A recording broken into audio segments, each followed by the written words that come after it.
O exercício 2 da aula 59 do terceiro ano. Determine o valor da expressão i elevado a 81 mais i elevado a 23. Para resolver essa nossa expressão, nós vamos precisar lembrar um pouquinho dos números complexos, tá? O conjunto dos números complexos.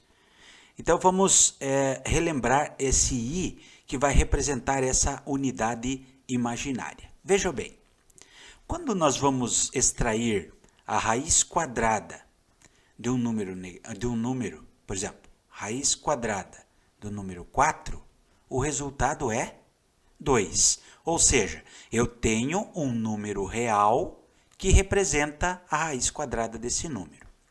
Agora, nessa situação aqui, raiz quadrada de negativo 4.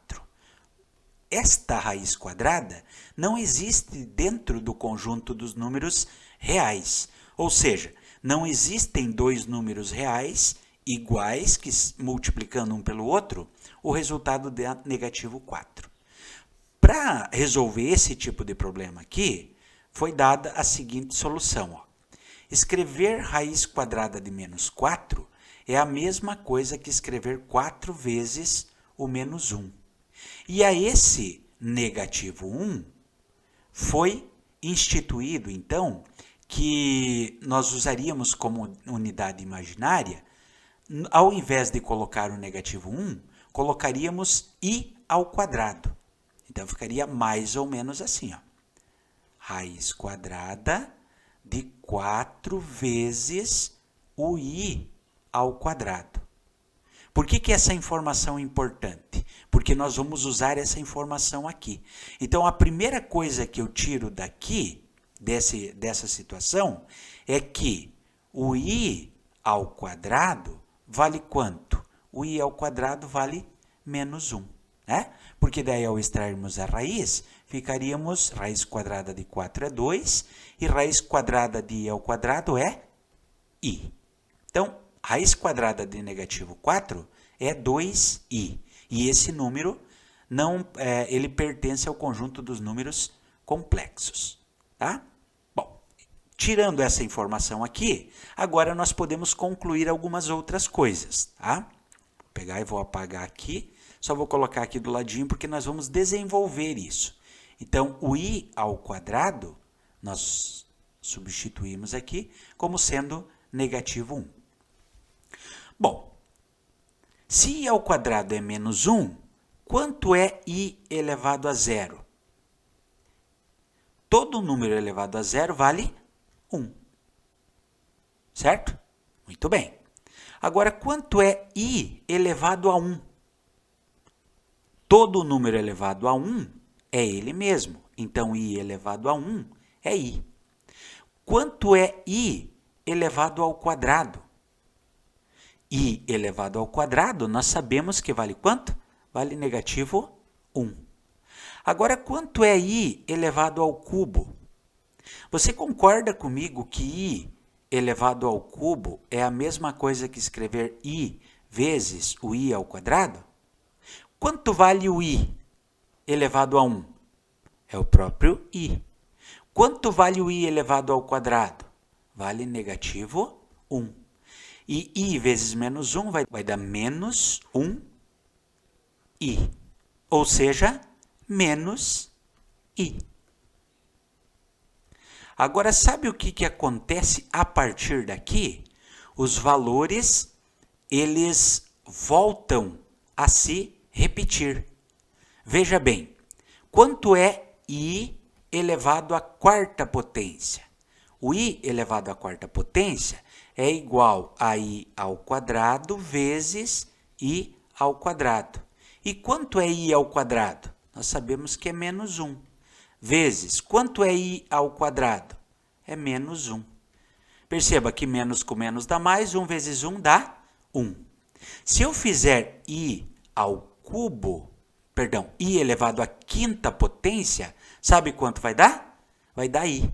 Se eu fizer i elevado à sexta potência, vai dar negativo 1. Ou seja, esses números aqui, eles passam a se repetir a cada 4 vezes, ó. 1, 2, 3, 4 vezes, certo? E esta informação, ela é importante porque a partir de agora nós vamos resolver esse i elevado a 81 e esse i elevado a 23, né? Então ele de 4 em 4 vezes ele passa a se repetir, certo? Vamos ver o que isso vai nos auxiliar na resolução da nossa atividade. Pense comigo agora aqui, ó. I elevado a 81, certo? Eu teria que fazer i vezes i vezes i vezes i 81 vezes. Mas ao invés disso, eu vou fazer o seguinte, ó, com base nesse conhecimento de que a cada 4 números eles se repetem, ele vai de 1 até menos i, eu vou pegar esse 81, nós vamos pegar o 81 e vamos dividir isso em 4 partes, tá? Então, vou dividir em 4 partes. Por que 4? Porque a cada 4 os números se repetem, tá bom? Então, vamos lá, ó. Eu sei que essa divisão vai dar 20, porque 20 vezes 4 vai dar quanto? Vai dar 80. 80 menos 81, sobrou 1. O que é que significa esse 1? Significa que escrever i elevado a 81 é a mesma coisa, percebam, é o mesmo resultado que i elevado a 1. E quanto é i elevado a 1? É o próprio i. Então vejam bem como eu não preciso desenvolver todos esses valores para chegar a uma conclusão. Agora vamos pegar o próximo, i elevado a 23. Então, i elevado a 23. Eu vou pegar o 23 e vou dividir em 4 partes. Né? Eu vou ver que vai dar 5 vezes 4 vai dar 20. Sobraram 3. O que significa esse 3? Esse 3 significa que i elevado a 23 é a mesma coisa que i elevado a 3. E quanto é i elevado ao cubo? Nós vimos que vai dar menos i. Olha só que interessante. Certo? Então agora eu vou reescrever aquela nossa parte que está, aquela nossa a expressão que está lá em cima, substituindo os valores. Então eu vou escrever i elevado a 81 mais i elevado a 23 é o quê? Quanto é i elevado a 81? É a mesma coisa que i elevado a 1. E quanto é i elevado a 1? É i. Mas, quanto é i elevado a 23? I elevado a 23 é a mesma coisa que i elevado ao cubo. Quanto é i elevado ao cubo? É menos i. E agora, se eu tenho um i e eu devo um i, o resultado vai ser quanto? O resultado vai ser 0. Tá? Então, é isso que representa a expressão i elevado a 81 mais i elevado a 23.